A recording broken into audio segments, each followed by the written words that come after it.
சக்தி. எல்லோரும் குஷியாக இருக்கிறீங்களா? இப்போ இந்த பொள்ளாச்சி சம்பவம் இல்லையா, நிறைய பெண்களை சில வாலிபர்கள் தவறாக பயன்படுத்தி அதை வீடியோவும் எடுத்து அவங்கள மிரட்டி அதன் மூலமாக காசு பறிக்கிறது அப்படிங்கிற விஷயம் நடந்து தமிழகமே கொந்தளிச்சு போயிருக்குது. எல்லாரும் இப்படி தண்டனை கொடுக்கணும், அப்படி தண்டனை கொடுக்கணும் ஒரு கருத்து. இன்னொரு கருத்து, அது இன்னும் பெண்கள் மட்டும்தான் தப்பா, ஆண்களை நீங்கள் திருத்தணும், ஆண்களை இது பண்ணணும், அது பண்ணணும், இந்த கருத்து. இந்த ரெண்டு கருத்து தான் மேலோங்கி இருக்குது எல்லா இடத்துலையுமே. ஸோ யாருமே பொண்ணு பண்ணுறது தப்புன்றதே பேசுறது. அதை பாருங்கள், அந்த பொண்ணு பண்ணுறது தப்புன்றத இதே சம்பவம் ஒரு 20 வருஷம் 30 வருஷம் முன்னாடி நடந்துருந்துச்சு, ஒரு 10 வருஷம் முன்னாடி நடந்திருந்தா கூட பெண்கள் ஏன் இப்படி இருக்கிறாங்க அப்படிங்கிற விஷயந்தான் மேலோங்கி இருக்கும். ஆனால் இப்போ பெண்கள் பண்ணுறது தப்பே இல்லை, ஆண்கள் தான் சரியில்லை அப்படிங்கிற விஷயம்தான் மேலோங்கி இருக்குது. ஸோ இது ஆச்சரியமாக இருக்குது. அப்போ இன்றைய தலைமுறை இந்த மாதிரி சம்பவத்தை கேட்டு வளரும்போது அவங்களுடைய மனநிலை எப்படி இருக்கும்? ஸோ அதை பற்றி தான் இப்போ பார்க்க போகிறோம். முதல் விஷயம் தண்டனை பற்றி பார்க்க போகிறோம். தண்டனை என்ன கொடுக்கலாம்? ஒரு சில முஸ்லீம் நாடுகள் மாதிரி கல்லல் அடித்து சாகடிக்கிறது, கடுமையாக எந்த உறுப்புனால தப்பு பண்ணாங்களோ அந்த உறுப்பை கண்டு துண்டமாக வெட்டுறது, இந்த மாதிரியெல்லாம் பேசிகிட்டு இருக்கிறாங்க. ஸோ அதை ஏற்கனவே சொன்ன மாதிரி அந்த நாட்டுடைய சட்டத்தை அமல்படுத்தணும்னா அந்த நாடு போட்ட பெண்களுக்கான சட்டத்தை ஃபாலோ பண்ண நீங்கள் தயாராக இருக்கிறீங்களா? கடுமையாக அதாவது தண்டனை மட்டும் கொடுக்கணும்னு தயாராக இருக்கிறீங்க. அந்த நாட்டு பெண்கள் இங்கே இருக்கிற மாதிரி ட்ரெஸ்ஸு போட்டாங்கன்னா அதுக்கான தண்டனையுமே அங்கே மோசமாக இருக்கும். பர்தா போடணும், டீசெண்டாக ட்ரெஸ் பண்ணணும், அதை பண்ணுறதுக்கு தயாராக இல்லை நாம், இல்லையா? நான் என்ன வேணாலும் தப்பு பண்ணுவேன், ஆனால் என்கிட்ட யாராவது தப்பாக நடந்துக்கிட்டோன்னா அவங்களுக்கு தண்டனை மட்டும் அங்கேருந்து நீங்கள் எடுத்துகிட்டு வந்துடுங்க அப்படின்ற மாதிரி சொல்லிகிட்டு இருக்கிறாங்க. சரி, இப்போ இந்த மாதிரி தண்டனை கொடுக்கறதுனால என்ன ஆகும்? இந்த பிரச்சனை முடிஞ்சிடுமா அப்படின்னு பாருங்கள். இப்போ இதை 2 விதமாக பிரிக்கலாம் இந்த தண்டனையை. ஒன்று, நீங்கள் என்ன தண்டனை வேணாலும் அந்த குற்றவாளிகளுக்கு, அதாவது அந்த பொள்ளாச்சி சம்பவம் மட்டும் சொல்ல, இது மாதிரி சம்பவம் உலகம் ஃபுல்லாக நிறைய இடங்களில் நடக்குது. ஸோ அந்த மாதிரி இருக்கிற குற்றவாளிகளுக்கு நீங்கள் என்ன தண்டனை கொடுக்க முடியும்? தூக்கு தண்டனை, கல்லல் அடித்து சாகடிக்கிறது, அல்லது இவங்க சொல்கிற மாதிரி தவறு செய்த பாகத்தை கட் பண்ணுறது, என்ன பண்ணாலும் அந்த பெண்கள் அனுபவித்த சித்திரவதைக்கு ஈடாகுமா? என்ன பண்ண முடியும் உங்களால், இல்லையா? ஏன்னா இப்போ குரான் பைபிளில் பார்த்தீங்கன்னா கல்லுக்கு கல் பல்லுக்கு பல் அப்படி சொல்லுவாங்க. அதாவது பல்ல உடச்சோன்னா நீ திருப்பி பல்ல உடன்ட்டு. ஆனால் இதை உங்களால் திருப்பியே கொடுக்க முடியாது, இல்லையா? அந்த பொண்ணு அனுபவித்த வேதனையா பையனுக்கு எப்படி கொடுக்க முடியும்? கொடுக்க முடியாது, இல்லையா? ஸோ அப்போ என்ன பண்ணுறது? மனித சட்டம் என்ன பண்ணாலும் எவ்வளோ மிருகத்தனமாக நீங்கள் யோசித்தா கூட அந்த பெண்கள் அனுபவித்த வேதனையை, வலியை, அது உடல் ரீதியாகவும் மன ரீதியாகவும் அனுபவித்த வலியை, இன்னும் அனுபவிக்க போகிற வலியை சத்தியமாக அந்த பசங்களுக்கு கொடுக்கவே முடியாது, என்ன தண்டனை கொடுத்தாலும். அப்போ என்ன பண்ணலாம்? ஸோ மனிதனுக்கு தெரிஞ்சதெல்லாம் இவ்வளோ தான். ஆனால் கடவுள் பிரில்லியன்ட், ஆண்டவன் மிகப்பெரியவன்னுவாங்க இல்லையா? என்ன பண்ணுவார் அப்படின்னா, இதே மாதிரியே பெண்களாக பிறக்க வச்சு இதே வலியை அந்த பெண்கள் அனுபவிப்பாங்க. ஆனால் நம்ம என்ன பண்ணுவோம், பாதியில் சினிமா பார்த்துட்டு ஐயோ அந்த பொண்ணுக்கு நடந்தது அநியாயம், இந்த பொண்ணு இதுக்கு முன்னாடி எத்தனை பேரை கற்பழிச்சதுனால தான் இப்படி நடக்குதுன்றது தெரியாது. அதுதான் கர்மத்தின் விதி. இப்போ பார்த்தீங்கன்னா நம்ம என்ன பண்ண முடியும்? எத்தனை பேரை நம்ம இப்படி பண்ண முடியும்? நமக்கு அதாவது பண்ணுறது தப்பு, அவங்களுக்கு தண்டனை கிடச்சிடும். ஆனால் இந்த தப்பு பண்ணுறவங்க மூலமாக தான் தப்பு பண்ணுற நிறைய பேருக்கு தண்டனை கொடுக்கப்படுது. இப்போ காமம் அதெல்லாம் ஒன்றும் தப்பு கிடையாது. அதாவது பெண்கள் குனிஞ்ச தலை நிமிராமல் போனப்போ இதெல்லாம் நடக்க வாய்ப்பு இருக்குதா? யோசிச்சு பாருங்கள். கிடையவே கிடையாது. இல்லை நாம் நிமிரணும், எல்லோரும் சமம் அப்படி இப்படின்னு சொல்லி ஏற்றி விட்டு தான் அந்த பொண்ணுங்களை இப்படி ஆக்குனது. இப்போ அந்த பொண்ணுங்க இந்த நிலைமை ஆனதுக்கு காரணமே இப்போ பேசிகிட்டு இருக்கிறவங்க தான். இன்னும் பேசி இன்னும் எத்தனை பெண்கள் போய் விழ போகிறாங்களோ தெரியல. ஸோ ஏன்னா இது சாத்தானுடைய ராஜ்யம். சாத்தான் வந்து இந்த மாதிரி தான் வேலை செய்வான். பெரிய பெரிய ஹீரோக்கள் மூலமாக தான் சினிமா, நல்ல நல்ல சினிமாக்கள்லாம் எடுத்து பார்த்தீங்கன்னா அதில் வர்றது ஃபுல்லாக சாத்தானுடைய வார்த்தை தான். ஆனால் அதை கண்டுபிடிக்கிறதுக்கே நமக்கு அப்போ சக்தி கிடையாது. இப்போ இறைவனுடைய ஞானத்தை கேட்கும்போது தான் தெரியுது, ஐயோ அதில் எவ்வளோ பெரிய பாவங்கள்லாம் இருக்குது அப்படிங்கிற விஷயம். அதே மாதிரி தான் இன்னும் கேட்டிங்கன்னா இது காமம் மட்டும் இல்லை, பற்றே பெரிய தப்பு தான்.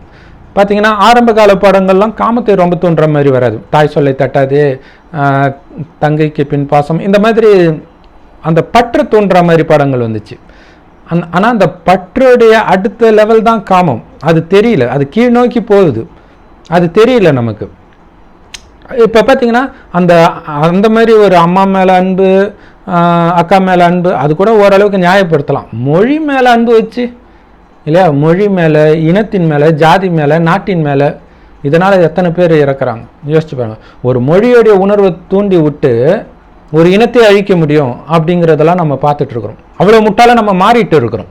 ஸோ அந்த மாதிரி வழிகாட்டுதல் தான் அரசியல்வாதிகள், நடிகர்கள், பாட புஸ்தகங்கள், மதங்கள் எல்லாமே கொடுக்கும்.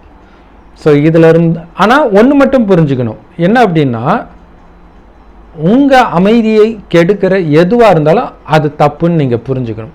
அந்த அறிவு நமக்கு போயிடுச்சு இல்லையா. இப்போ அந்த சகோதரிகள் பாதிக்கப்பட்டவங்களுடைய நிம்மதி போச்சு இல்லை. இப்போ பாருங்கள், அவங்க ஏற்கனவே நிம்மதி போய் இப்போ ஒரு சில பெண்ணுடைய வீடியோ விட்டாங்க, அந்த பொண்ணு யாருன்னே தெரியாது, இப்போ வரைக்குமே தெரியாது. அப்போ அந்த குரல் வச்சு அந்த பொண்ணுக்கு தெரியும் ஒருவேளை உயிரோடு இருந்தாங்கன்னா, ஏன்னா நிறைய பேர் தற்கொலை பண்ணிக்கிட்டாங்கன்றாங்க. ஸோ உயிரோடு இருந்தாங்கன்னா அந்த பொண்ணு எப்படி துடிக்கும் இல்லை. இவங்க பட்டுக்கு வா வெளில வந்து சொல்லு, வெளில வந்து சொல்லு, அப்படி சொல்லாதீங்க, நீ வெளில வந்து சொல்லு, நான் கல்யாணம் பண்ணிக்கிறேன்னு சொல்லுங்கள்.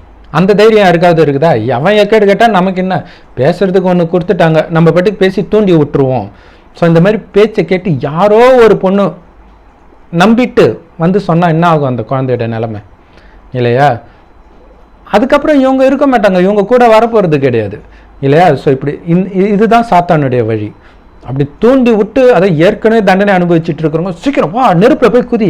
இது எப்படின்னா ஒரு சிலருக்கு பேய் பிடிச்சிச்சுன்னா அவங்களுக்கெல்லாம் இந்த அனுபவம் இருக்கும், கம்முன்னு இருப்பாங்க, வா மேலே வா, எதுக்கு இருக்கிற வா குதி குதி, மேலேருந்து குதி, மாடியிலேருந்து குதி அப்படின்ற எண்ணம் வந்துக்கிட்டே இருக்குமா. பேய் உள்ளேருந்து தான் இந்த வேலையை செய்யணும்னு அவசியம் இல்லை, வெளியிலேருந்தும் செய்யும். அதை தான் இப்போ பண்ணிகிட்டு இருக்குது இல்லையா. ஒருத்தங்க இறந்து தான் பேய் ஆகணும்னு அவசியம் இல்லை, உள்ளே இருக்கும்போதே பேயாக தான் இருக்கிறாங்க. ஏன்னா அதே ஆத்மா தான் வெளில வந்தால் பேயின்னு சொல்கிறோம், அவ்வளோதான். ஸோ இது சாத்தானுடைய ராஜ்யம், சாத்தானுடைய வழி தான் கிடைக்கும். திரும்புகிற பக்கமெல்லாம் மாட்டிக்காதீங்க. எதனால் நான் இப்படி மாட்டினேன் அதை நான் திருத்திக்கணும். மற்றவனை திருத்துறது நம்மளுடைய வேலை கிடையாது இல்லையா. அவன் போய் வீடு பூந்து கற்பழிச்சு நீங்கள் சொன்னால் கூட பரவாயில்ல இல்லையா. அவன் ஆசை காட்டி தான் பிடிச்சி தான் இது பண்ணியிருக்கிறாங்க. அப்போ ஆசைப்பட்டு போனவங்க மேலே தானே தப்பு, அதை யோசிக்கணும். அப்போ ஆசைப்படுறது தப்பு அப்படிங்கிற விஷயத்தை நம்ம எடுத்துக்க மாட்டோம். எடுத்துக்காம நான் ஆசைப்பட தான் செய்வோம், மனுஷன்னா அப்படி தான் இருப்போம், மனுஷன்னா காதல் வர தான் செய்யும். ஸோ அப்படி வரும்போது இப்படியும் ஆக தான் செய்யும். ஏன்னா இது தப்பு அப்படின்னு இறைவன் உணர்த்துகிற ஒரு விஷயம்தான் இது. அந்த பாடத்தை தெரிஞ்சுக்கிறவன் புத்திசாலி. ஒன்றும் இல்லை, கல்யாணம் பண்ணி அந்த குழந்தைங்க மனைவி கொடுக்குற பித்துப்புடுங்கள் தாங்காமல் போகிறான் பாருங்க காட்டுக்கு, அப்போ அவன் ஞானியாக இருக்கிறான். இது இருந்தாலே இது பிரச்சனை தான், ஏதோ ஒரு வினாடி சுகத்துக்காக நம்ம வாழ்க்கை ஃபுல்லாக நிம்மதி போகுதுன்ட்டு போகிறான் பாங்க, அவன் புத்திசாலி. ஆனால் சாத்தான் என்ன பண்ணுறான், உடனே பாட்டு எழுதுறான். என்ன எழுதுறான், காட்டுக்கு போகிற சன்னியாசி உன் குடும்பம் என்ன ஆகும் நீ யோசி. அவன் காட்டுக்கு போனால் தான் அந்த குடும்பமே உருப்பிடும். அவன் இங்கே இருந்து குடும்பத்தில் காமத்திலே மூழ்கி கிடந்தானா இவனும் உருப்பிட மாட்டான், அந்த பொண்ணும் உருப்பிடாது. அந்த பொண்ணு அடுத்த ஜென்மத்தில் தான் இந்த மாதிரி போய் மாட்டிக்கிறது. சின்ன வயசுலேயே காமத்தை கண்ட்ரோல் பண்ண முடியாமல் அழகான பசங்க, பணக்காரங்க பசங்க பின்னாடி போய் விழுறது. ஸோ இப்படி தான் சாத்தான் வரான், இந்த எண்ணத்தை விடுறான். அப்போ இப்போ சாத்தான் ரொம்ப மோசமான வழிகாட்டுதல்களை அதுவும் பெண்கள் மூலமாகவே கொடுக்குறான். அப்போ பெண்கள் எந்த அளவுக்கு, இப்போ ஒரு நடிகர் சொல்லியிருக்கிறார் இது மாதிரி சின்ன, அதாவது ஸ்கூல்லே வந்து மனோவியல் கல்வி வேணும்ன்ட்டு இந்த மாதிரி பேசுகிறாங்க பாருங்க, அவங்களுக்கு தான் அது தேவை இல்லையா. ஏன்னா அவங்க தான் சமுதாயத்தை கெடுக்கிறது. ஸோ அது ஸ்கூல் புத்தகத்தையுமே எழுதுறதே அவங்க தானே. ஸோ அப்படி தான் இருக்கும். ஸோ அப்போ இதிலேருந்து நீங்கள் தப்பிக்கணும் அப்படின்னா முதல்ல இந்த குப்பையெல்லாம் கேட்குறத நிறுத்தினீங்கனாலே தப்பிச்சிடுங்க. ஏன்னா இந்த மாதிரி பெண்கள்லாம் பார்த்தீங்கன்னா சினிமாவுக்கு அடிமையாக இருப்பாங்க. அப்படி இல்லைன்னா ஏன் லவ் கிவ்னு வரப்போகுது யோசிச்சு பாருங்கள். சினிமாவுக்கு அடிமையாகி அந்த மாதிரி எண்ணங்கள் உள்ளே போய் ஃப்ரெண்ட்ஸ் மூலமாக சினிமா மூலமாக உள்ளே போய் லவ் பண்ணுறது தான் நல்லது, அதெல்லாம் தப்பே இல்லை, ஸ்கூல்லே பண்ணலாம். ஏன்னா அந்த மாதிரிலாம் படம் எடுத்துட்டாங்க லவ் பண்ணுறது இல்லை, ஸ்கூல்லே காமத்துலேயும் விழலான்லாம் படம் எடுத்தாச்சு. ஸோ அந்த விஷம் உள்ளே போய் தான் இப்படி ஆகுது. ஸோ அங்கே படத்தை எடுத்து கெடுத்தது போததுன்ட்டு இப்போ பேட்டி கொடுத்து கெடுக்கிறாங்க. ஸோ அடையாளம் கண்டுக்கிறது ரொம்ப ரொம்ப கஷ்டம்தான். ஏன்னா ஆத்மா அந்த சக்தியை இழந்துருச்சு. ஆத்மானா உயிர், அது பூர்வ மத்தியில் நட்சத்திரமே இருக்குது, அதனால தான் அங்கே போட்டு வைக்கிறோம். ஸோ அந்த ஆத்மா அந்த சக்தியை அடையும் பொழுது தான் இது தப்பு இது ரைட்டுன்னு உங்களால் பகுத்தறியவே முடியும். இப்போ சரியான வழி எங்கேயுமே இல்லை. இப்போ ஒன்றும் இல்லை, இப்போ அந்த சகோதரிகள் அவன் நல்லவனாகவே கூட இருக்கட்டும், எதுவுமே நடக்கலைன்னே வச்சுக்கோங்க. ஆனால் இது மாதிரி ஒருத்தன் கூட தனியாக ஒரு இடத்துக்கு போகிறான் அப்படின்ற விஷயம் அவங்க அப்பா அம்மாவுக்கு தெரிஞ்சால் அவங்க அடிக்கிற அடி இதை விட மோசமாக இருந்திருக்கும். ஏன் இப்போ பேசுகிறவங்களே அதான் பண்ணியிருப்பாங்க, வெளியில் வேற ஒரு வேஷம் போட்டுட்டு இருப்பாங்க. அது நம்ம எல்லாருமே பார்க்குறோம். அரசியல்வாதிகள்லேருந்து எல்லாருமே பார்த்திங்கன்னா அவங்க பர்சனல் லைஃபுக்கும் மேடையில் பேசுறதுக்கும் சம்மந்தமே இருக்காது. ஸோ அந்த மாதிரி தான் பேசுகிறாங்க. அதை பார்த்து தயவுசெய்து ஏமாந்துடாதீங்க. நம்ம திருத்திக்கணும். நம்மளுடைய குணம் கரெக்டாக இருந்தால் யாரும் எதுவும் பண்ண முடியாது. இப்போ கிராமத்துலலாம் பார்த்திங்கன்னா குறிப்பாக இந்த நல்ல பாம்பு அதிகமாக இருக்கக்கூடிய ஏரியாவில் வளர்ந்தவங்களுக்கு தெரியும். நல்ல பாம்பு, அதாவது பாம்பை பார்த்தாலே அடிக்கணும், இல்லாட்டினா யாரையாவது கடிச்சா என்ன பண்ணுறோம், இப்படி தான் நம்ம யோசிப்போம். இப்போ கிராமத்தில் கூட மக்கள் கெட்டு போயிருக்கலாம். பட் முந்தைய தலைமுறை, நான் குழந்தையாக இருக்கும்போதெல்லாம் அதை பார்த்துருக்குறேன். அப்போ என்னென்னா அந்த பாம்பை அடிக்கணும் அப்படின்னு சொன்னால் அதெல்லாம் அடிக்கக்கூடாதுன்னுவாங்க. ஏன் அடிக்கக்கூடாது? அது கடிச்சிடுமே, மற்றது கடிச்சா கூட வைத்தியம் இருக்குது, அது கடிச்சா வைத்தியமும் கிடையாது, உடனே இறந்துடுவாங்க, கண்டிப்பாக விஷம் தெரியும், ஏன் அடிக்க மாட்டீங்க அப்படின்னா அவங்க சொல்லுவாங்க அது கடிக்கும்ன்றது உண்மை தான், ஆனால் எல்லாரையும் கடிக்காதுன்னுவாங்க. அப்போ யாரை கடிக்கும்? நம்ம ஏதாவது பண்ணால் தான் கடிக்குமா? இல்லை, யாருக்கு விதி முடியணும்னு இருக்குதோ அவங்கள தான் கடிக்கும். அதே மாதிரி ஒரு நல்ல பாம்பு தான் இந்த மாதிரி தவறான சமுதாயத்தினால கெட்டு போகிற அந்த அவங்களுக்கு எடுத்ததே அதே சினிமா தான். இவங்க இந்த மாதிரி ஆட்கள் இப்போ இதை பேசுகிறவங்களாம் பார்த்திங்கன்னா கவர்ச்சிகரமாக சினிமாவில் நடிச்சு காசு சம்பாதிக்கணும். கேட்டால் அது ப்ரொஃபஷன் தான். இவனும் ப்ரொஃபஷனுக்காக தான் பண்ணுறான் இல்லையா? ஸோ அவங்களாலே தான் கெட்டு போனவங்க இவங்க. ஆனாலும் நாடகப்படி அதுவும் யார் இந்த மாதிரி காமத்தில் மூழ்கி கிடக்கிறாங்களோ அவங்களுக்கு தண்டனை கொடுக்கறதுக்காக. இப்போ முந்தைய ஜென்மத்தில் ராஜாவாக இருந்து பணக்காரன் வந்து காமத்திலே மூழ்கி இருக்கிறவங்க அந்த காமத்திலேருந்து விடுபடணுன்றதுக்காக தான் அந்த ஆண்களை பெண்களாகவே இறைவன் படைக்கிறது. ஆனால் பெண்ணாக இருந்தும் காமத்தை விட முடியலன்னும் போது தான் இந்த மாதிரி தண்டனை கிடைக்குது. ஸோ எல்லா பெண்களுக்கும் ஆபத்து வரப்போகிறதில்லை. விதிப்படி யார் இந்த பாவத்தில் அதிகமாக இருக்கிறாங்களோ அவங்க தான் போய் இந்த ட்ராப்பில் மாற்றுவாங்க. ஏன்னா நிறைய திருமணமானவங்களாம் மாட்டியிருக்கிறாங்கன்றாங்க பெரிய பெரிய ப்ரொஃபஷனல்ஸ்லாம். அப்போ என்ன அர்த்தம்? எல்லாமே காமத்துக்கு அடிமையாக இருக்கிறாங்க. அதுதான் சரி. அடுத்தது இப்போ இந்த சகோதரர்களுக்கு என்ன தண்டனை கொடுத்தாலும் கடைசியில் அல்டிமேட்டாக மரண தண்டனை அப்படிங்கிறது தான் எல்லாருமே சொல்கிறாங்க. சரி, அப்படி மரண தண்டனை கொடுத்துட்டா இந்த பிரச்சனை போயிடுமா அப்படின்னா இந்த பிரச்சனை பயங்கர பூதாகரமாக வெடிக்கும். ஏன் அப்படின்னா ஒரு பயங்கரமான எச்சரிக்கை. இப்போ பிடிப்பட்ட சகோதரர்கள்லாம் ஒரு பெரிய விஷயமே கிடையாது. இதை விட பயங்கரமானவங்க இப்போ இருக்கிறாங்க. எப்படி இருக்கிறாங்கன்னு கேட்குறீங்களா? ஆட்டோ சங்கர்னு ஒருத்தர் இருந்தார்ல, இந்த டெக்னாலஜிலாம் வர்றதுக்கு முன்னாடியே அவர் இவங்களெல்லாம் தூக்கி சாப்பிட்ற மாதிரி நிறையா பண்ணியிருக்காரு. அவர் கொலையும் பண்ணியிருக்காரு. இவங்க கொலை பண்ணலன்னு நினைக்கிறேன், அதையுமே பண்ணியிருக்கிறார் நிறையவே. அவர் இறந்தது 95. இப்போ இந்த சகோதரர்கள், பிடிப்பட்ட சகோதரர்கள் எல்லாருடைய வயசும் பார்த்தீங்கன்னா அவர் இறந்து ஆன வருடங்களை விட அதிகமாக இருக்குது. அப்படின்னா என்ன அர்த்தம்? இவங்க சத்தியமாக அவராக இருக்க முடியாது. ஆனால் அவர் பிறந்திருக்கிறார். அவர் இவங்கள விட சின்ன வயசில் இப்போ இருப்பார். ஆல்ரெடி அவர் அந்த தவறான காரியங்களை பண்ணி ஆரம்பிச்சிருக்கலாம், அல்லது இனிமேல் தான் ஆரம்பிக்கலாம். ஸோ அது மாதிரி நிறைய பேர் இருப்பாங்க. அது இல்லாமல் வெளிநாட்டிலலாம் இன்னும் நிறைய நடந்திருக்குது. பார்த்திங்கன்னா வெளிநாட்டில் அந்த யூடியூப்பில் போய் பாருங்கள், பாதிரியார்கள் பற்றி, வெளிநாட்டு பாதிரியார். இங்கேயும் நடக்கும், ஆனால் இங்கே தெரியாது. பட் வெளிநாட்டில் வந்து நிறையவே இப்போ தெரிய ஆரம்பிச்சிருச்சு. ஃபுல்லாக குழந்தைகள் பலாத்காரம் தான் முழுக்க முழுக்க பெரும்பாலும். அப்போ அவங்களாம் அங்கேயே தான் பிறப்பாங்கன்னு கிடையாது, இங்கேயும் பிறப்பாங்க இல்லையா? அங்கே பிறந்தவங்க அடுத்தது இங்கேயும் பிறப்பாங்க. ஸோ அவங்க இதில் நிறைய பாதிரியார்கள் பார்த்தீங்கன்னா இறந்த பிறகு தான் மாட்டியே இருக்கிறாங்க. இறந்ததுக்கு அப்புறம் தான் அந்த விஷயமே வெளில வருது. இறந்து 10 வருஷம்லாம் கழிச்சு. அப்போ அவங்க தண்டனையை அனுபவிக்காம வேறு சேர்த்துருக்குறாங்க. அப்போ அந்த குணம் அப்படியே இருக்கும். அப்போ வந்து இன்டர்நெட் கிடையாது, எதுவும் கிடையாது, உண்மையிலே தூய்மையாக இருந்த உலகத்திலேயே அவங்க அவ்வளோ மோசமாக இருந்திருக்கிறாங்கன்னா இப்போ உலகமே மோசமாயிடுச்சு. காமம் தப்பு இல்லை, இன்னும் கொஞ்ச நாளத்தில் கற்பழிப்பு தப்பு இல்லைன்னு கூட வந்துடும். இப்போ கூட யாரும் கற்பழிக்கிறதுக்காகலாம் பிரச்சனை பண்ணல, அதை வீடியோ எடுத்துட்டாங்களாம், அதான் பிரச்சனையா. சரி, இப்போ அவங்கெல்லாம் பிறந்திருப்பாங்க, தப்பு பண்ண ஆரம்பிச்சுட்டு இருப்பாங்க, அல்லது இனிமேட்டு பண்ணுவாங்க. ஏன்னா டெக்னாலஜி வந்துடுச்சு, இன்னும் அந்த குணம் தூண்டப்படும். ஸோ புலி கடிக்க தான் செய்யும். நான் ரோட்டில் தான் போவேன், புலி அண்ணாண்ட போக சொல்லுன்னா புலி அதோடைய குணத்தை தான் காட்டும். தப்பிக்கணும்னா நம்ம தான் புத்திசாலித்தனமாக பர்தா போட்டுட்டு, அல்லது பர்தா இல்லாட்டினா கூட ட்ரெஸ்ஸை உருப்படியாக பண்ணலாம் இல்லையா, பண்ணிவிட்டு அதாவது தேவையில்லாமல் ஆண்கள்கிட்ட பேசுகிறதே தேவையில்லாத வேலை தானே. அல்லது தேவைக்காக ஆண்கள் கிட்ட பேசினாலும் கூட, இல்லையா மேலதிகாரி கிட்ட கூட படிக்கிறவங்க கிட்ட பேசினா கூட தேவையில்லாத வார்த்தை வருதுன்னா டக்குன்னு கட் பண்ணிடணும், முடிஞ்சு போச்சு. அப்போ நீங்கள் டக்குன்னு கட் பண்ணுறீங்கன்னா மிகப்பெரிய நல்லது பண்ணுங்க. ஏன்னா அந்த பையனை யோசிப்பான், ஏன்னா திடீர்னு ஒரு பையன் இப்படி ஆக மாட்டான். யாரோ ஒரு பொண்ணு வந்து அந்த பொண்ணே கூட கெடுத்துருக்கலாம், அல்லது இவனும் கொஞ்சம் கொஞ்சமாக தான் இந்த சமுதாயம் அவனை கெடுக்கும். அப்போ ஒரு சமயம் அவன் விரிக்கிற வலையில் பெண் விழும்போது அவனுடைய புத்தியில் பெண்கள் எல்லாமே இப்படி தான்ற எண்ணம் இருக்கும். அப்போ நீங்கள் கட் பண்ணும்போது அவனுக்கு எல்லா பொண்ணுங்களும் இப்படி இல்லைன்ற உணர்வு வரும். சில சமயம் நம்ம பட்டு தப்புன்ற உணர்வு கூட வரும். இவ்வளவு நல்லது இருக்குது. ஸோ அதனால் பெண்கள் குறிப்பாக சொல்கிறது, ஏன் பெண்களை சொல்கிறோம் அப்படின்னா, பெண்களால் தான் உலகமே இயங்கிட்டு இருக்குது. காரணம், அவங்களுக்கு இயற்கையாகவே தூய்மையின் சக்தி இருக்குது. அந்த பெண்களே எப்போ மோசமாகறாங்களோ அன்றைக்கி உலக அழிவு ஸ்டார்ட் ஆயிடுச்சு.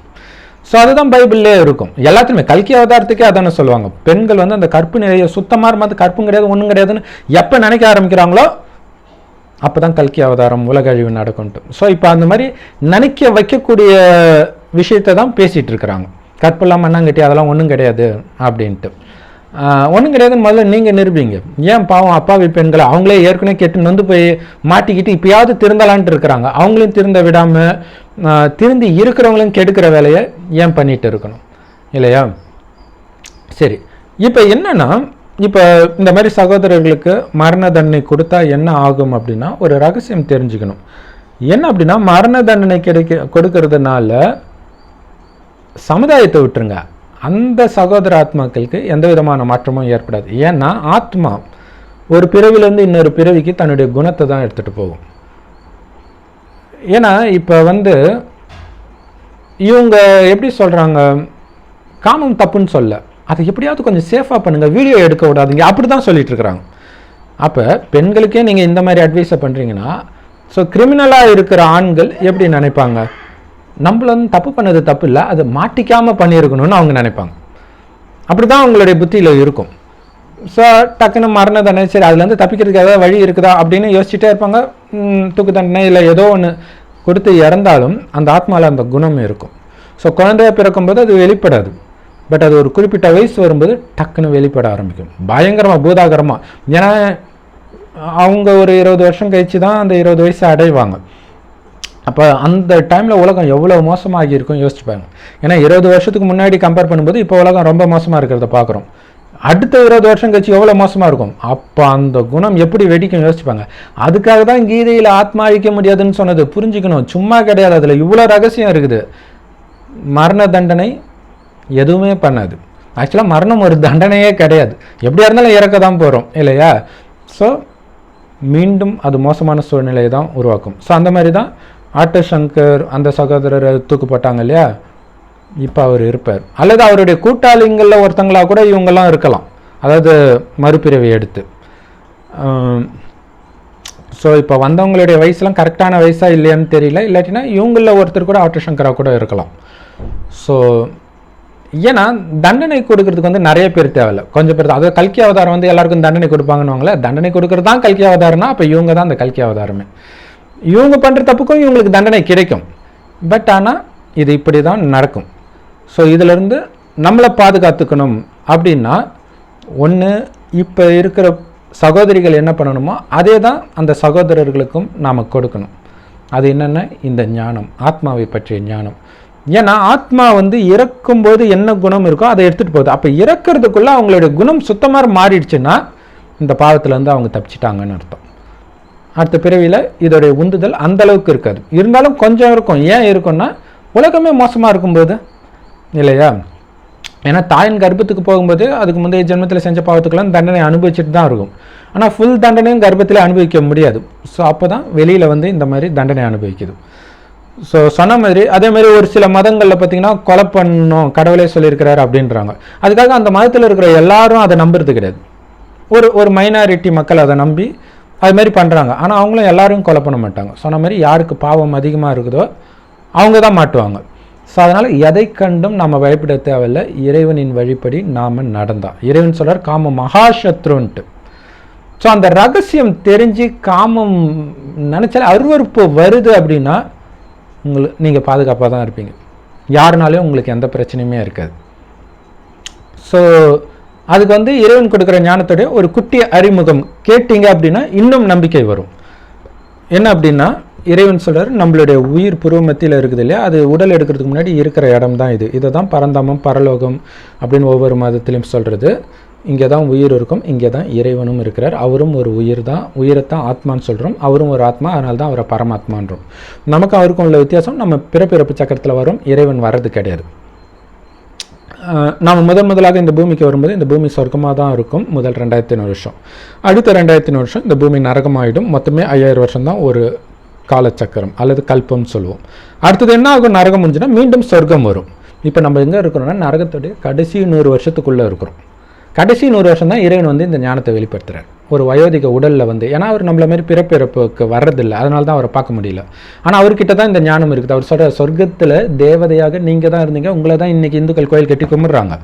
ஸோ அப்படி மீண்டும் நீங்கள் தான் ஆகணும். ஏன்னா 5000 வருஷத்துடைய சிறப்பம்சம் என்னென்னா இதில் என்ன நடக்குதோ ஒரு கல்பத்தில் அதே தான் திரும்ப திரும்ப நடக்கும். அப்படின்னா 5000 வருஷம் முன்னாடி இதே நேரம் இந்த வீடியோ பார்த்தா தான் இப்போவும் பார்ப்பீங்க. ஸோ 5000 வருஷம் முன்னாடி இந்த சம்பவத்துக்கு என்ன கண்ணோட்டத்தில் நீங்கள் இருந்தீங்களோ அதே கண்ணோட்டத்தில் தான் இப்போவும் இருப்பீங்க. ஸோ முழுக்க எல்லாமே துல்லியமாக அதே தான் நடக்கும். அதனால தான் ஒரு சிலருக்கு நடக்க போகிறது முன்கூட்டியே கனவுல வரும். ஒரு சிலருக்கு நடக்கிற விஷயம் ஏற்கனவே எனக்கு நடந்த மாதிரியே இருக்குது இது அப்படின்ற எண்ணம்லாம் ஏற்கனவே ஆத்மாவில் பதிவாக இருக்கிறது. ஒரு சிலருக்கு எமர்ஜ் ஆகுது. மற்றபடி இது ஒன்றும் ஸ்பெஷல் பவர்லாம் கிடையாது. சரி, இப்போ இறைவன் என்ன சொல்கிறாருன்னா சொர்க்கத்தில் அது சொர்க்கமாக இருந்ததுக்கு காரணம் வந்து அங்கே வந்து பயங்கர ஆனந்தமாக இருக்கும். சிங்கமும் பசுவும் ஒன்றா தண்ணி குடிக்கும். ஏன்னா சிங்கத்துக்கு கூட இன்னொரு விலங்குக்கு துக்கம் கொடுக்கணுன்ற எண்ணம் இருக்காது. எல்லாமே தாவரம் தான் சாப்பிடும். இது வந்து பைபிள்லே இருக்குது. அப்போ பாருங்கள், சிங்கம் கூட தாவரம் தான் சாப்பிடும். அந்த மாதிரி சொர்க்கத்துக்கு நீங்கள் போகணுன்னா நீங்கள் போய் எல்லாத்தையும் பிடிச்சி சாப்பிட்லாமா? அதை மட்டும் யாரும் யோசிக்கிறது கிடையாது.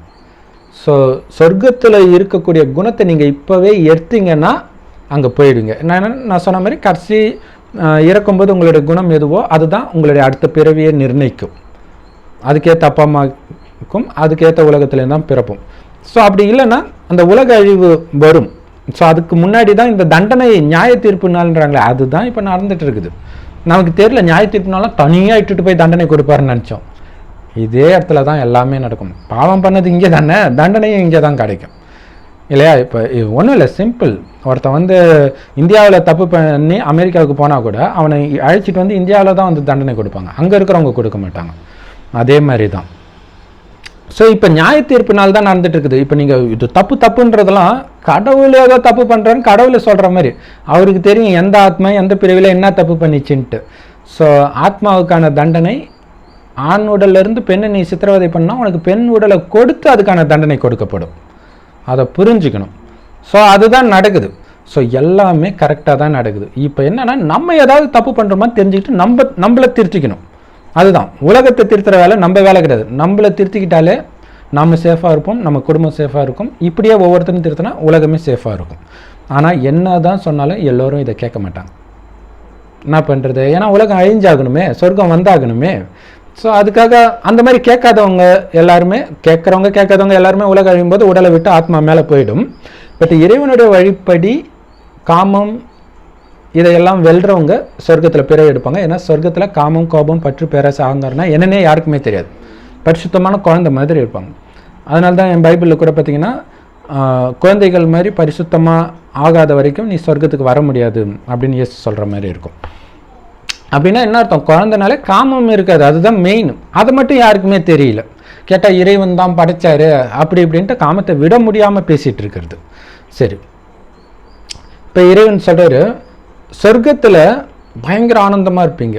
காரணம், உங்களை அழியக்கூடிய உடல் நினைக்காம அழிவற்ற ஆத்மான்னு புரிஞ்சுக்கோங்க. அதாவது கார் ஓட்டும்போது கார் வேற, ஓட்டுற டிரைவர் வேறன்ற உணர்வு எப்படி கார்லேருந்து உங்களை பிரித்து அறிவீங்களோ, அந்த மாதிரி சொர்க்கத்தில் இந்த உடல் வேற, இந்த உடலை இயக்கக்கூடிய ஆத்மாவாக்கி நான் வேற அப்படின்னு பிரித்து உணர்வீங்க, இயற்கையாகவே நிரந்தரமாகவே. அதனால் உங்களையும் ஒரு ஒளி புள்ளியாகவே நினைப்பீங்க. ஒரு சின்ன நட்சத்திரம் மாதிரி இருக்கும்.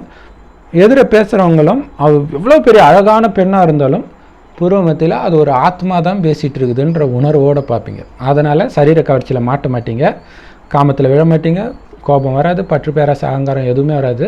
அப்போ என்னன்னா ஆத்மாவுடைய உண்மையான குணம் வெளிப்படும். அது என்னென்னா அன்பு, அமைதி, ஆனந்தம், சுகம், தூய்மை, இது எல்லாமே சக்தி எல்லாமே.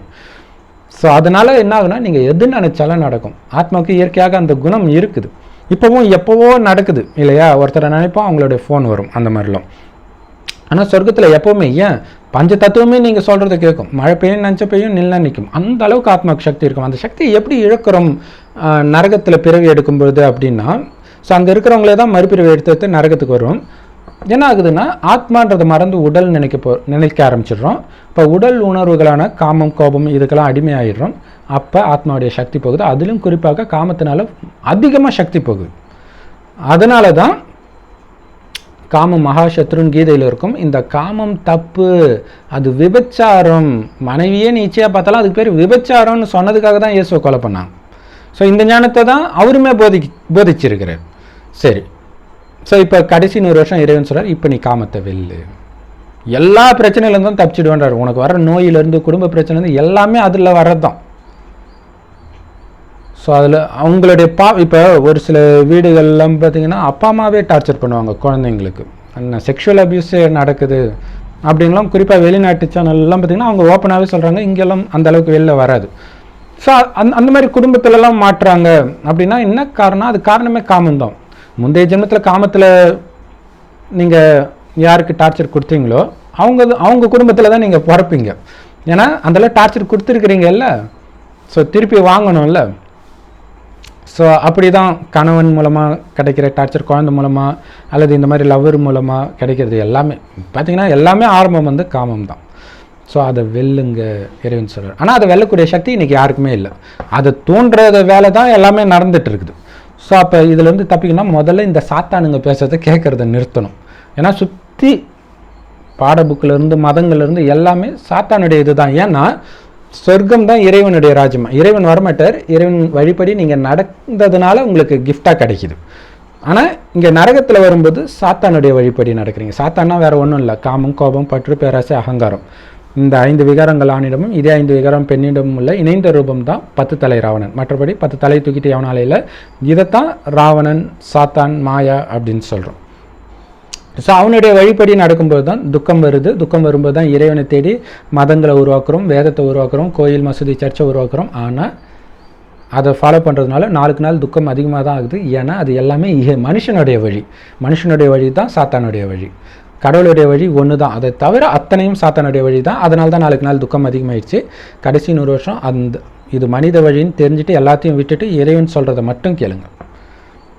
இறைவன் ஒளிப்புள்ளியாக இருக்கிறார் இல்லையா, அவர் கடைசி 100 வருஷம் ஒரு வயோதிக உடலில் வரார். அந்த இறைவனுடைய பேர் தான் சிவன். அவரை தான் அல்லான்னு முஸ்லீம்கள் சொல்கிறாங்க. அவரை தான் பரமபிதான்றாங்க. அவர் பிறப்பிறப்பு சக்கரத்தில் வரல, தாயின் கர்ப்பத்தில் குழந்தையாக பிறக்கிறது இல்லை. அதனால தான் அவரை பார்க்க முடியல. மற்றபடி தாயின் கர்ப்பத்தில் பிறந்த இயேசு கிறிஸ்துவோ ஸ்ரீகிருஷ்ணரோ யாருமே கடவுள் கிடையாது. எவ்வளோ உயர்ந்தவங்களாக வேணாலும் இருக்கட்டும், ஆனால் கடவுள் கிடையாது, மனிதர்கள் தான். இறைவன் பிறக்கிறதே கிடையாது. அது இருந்தாலும் இந்த ஞானம் அவர்கிட்ட இருக்குது சொல்லணுன்றதுக்காக ஒரு வயோதிக உடம்பில், ஒரு தாத்தா உடம்புல வந்து இந்த ஞானத்தை சொல்லிட்டு போயிறார். அந்த வயோதிகருக்கு இறைவன் பிரம்மான் பேர் வைக்கிறார். அவர் வாய் வழியாக கொடுக்குற ஞானம் வந்து எல்லா ராஜயோக தியான நிலையங்களும் முற்றிலும் இலவசமாக போதிக்கப்படுது. அந்த ஞானத்தை முரளி அப்படின்னு சொல்லுவோம்.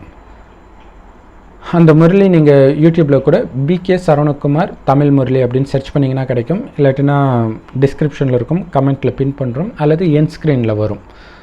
ஸோ அவசியம் பாருங்கள். அப்படி இல்லைனா இந்த நம்பருக்கு நீங்கள் வாட்ஸ்அப் பண்ணிங்கன்னா நாங்கள் லிங்க் அனுப்புகிறோம். +91 98 946 71743. ஸோ இறைவன் அப்படி என்ன மெயினாக ரகசியத்தை சொல்கிறாரு காமத்தை வெல்றதுக்கு? இறைவன் சொல்கிறார், ஆத்மா சக்தி இழந்துருச்சு, உண்மைதான்.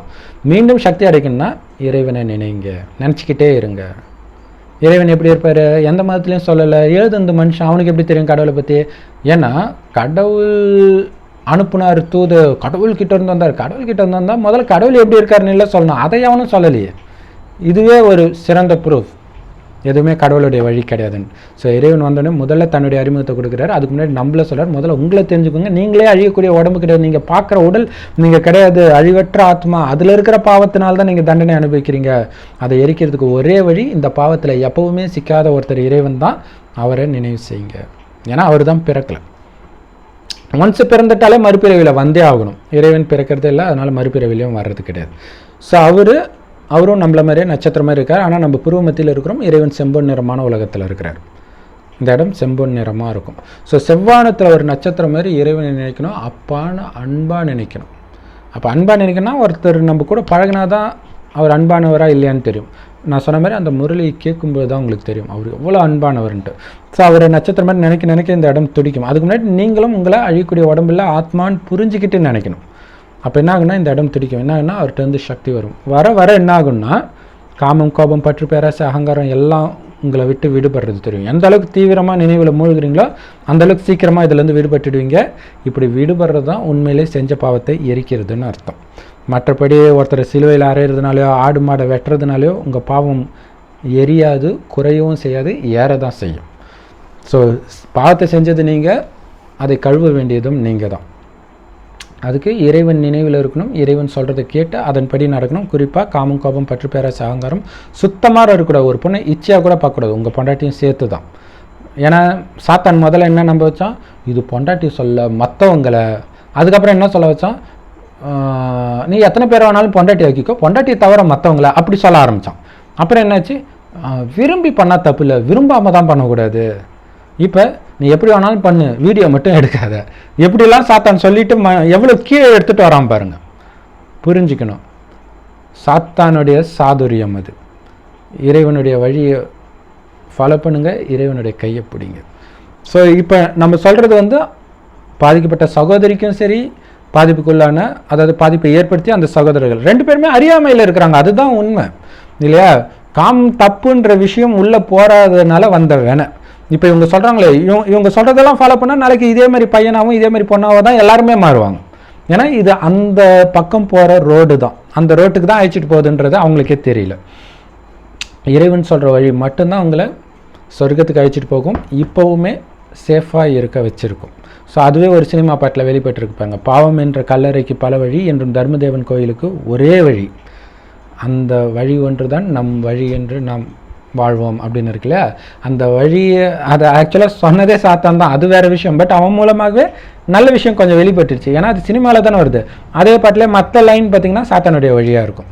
சரி, இப்போ இறைவன் நினைவில் இருக்கணும், இறைவனுடைய ஞானத்தை கேட்கணும். குறிப்பாக உடல் கிடையாது, ஆத்மான்னு உணர்வில் இருக்கணும். ஒவ்வொருத்தரையும் ஆத்மாவை பார்க்கணும், அந்த பயிற்சி இருக்கணும். ஏன்னா சினிமா பார்த்திங்கன்னா அது ஒரு எம்ஜிஆர் சிவாஜி காலத்திலே ஆரம்பிச்சிருச்சு இல்லையா? பெண்கள் வந்து ஆண்கள் பின்னாடி சுற்றுறது தான் ஹீரோயிசம். அதாவது அந்த அளவுக்கு பெண்கள் நம்மளை எந்த நேரமும் அப்படியே சுற்றிக்கிட்டே இருந்தால் நம்ம பெரிய ஹீரோ. ஸோ அதுதான் இப்போ வரைக்குமே வந்துட்டு இருக்குது. ஆனால் வலிய பெண்ணே தேடி வந்தாலும் அதை வெறுக்கிறது தான் ஹீரோயிசம் அப்படின்ற எண்ணத்தை உள்ளுக்குள்ளே வைக்கணும். காமத்தை வெறுக்கிறது தான் ஹீரோயிசம் இல்லையா? எல்லோரையும் சகோதர ஆத்மான்னு பார்க்கறது தான் ஹீரோயிசம். எவ்வளோ அழகாக இருந்தாலும் கண்ணுக்கு தெரியாத அந்த ஆத்மா என் கண்ணுக்கு தெரியுதுன்னு நினச்சிங்கன்னா அதுதான் ஹீரோயிசம், அதுதான் வெற்றி அப்படிங்கிற எண்ணத்தை உருவாக்கணும். ஸோ இதெல்லாம் தினம் தினம் அந்த இறைவன் கொடுக்குற ஞான முரளியை கேட்கும்பொழுது தான் இது உங்களுக்குள்ள ஆழமாக பதிஞ்சு வேலை செய்யும். ஸோ முரளியை அவசியமாக கேளுங்க. ஸோ காமம் சம்மந்தப்பட்ட பிரச்சனை மட்டும் இல்லை, எல்லா பிரச்சனையுமே இது ஒன்று தான் தீர்வு. எவ்வளோ ஈஸி பாருங்கள். அதாவது ஒரு படத்தில்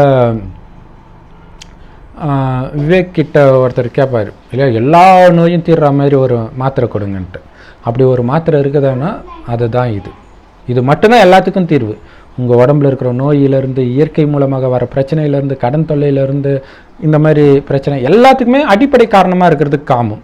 அதுக்கு காரணமாக இருக்கிறது அழிக்கூடிய உடம்புன்னு உங்களை நினச்சது கிடையாது. நீங்கள் ஆத்மா. இப்போ ஆணாக இருப்பீங்க, அடுத்தது பெண்ணாக பிறப்பீங்க, அடுத்தது ஆணாக பிறப்பீங்க.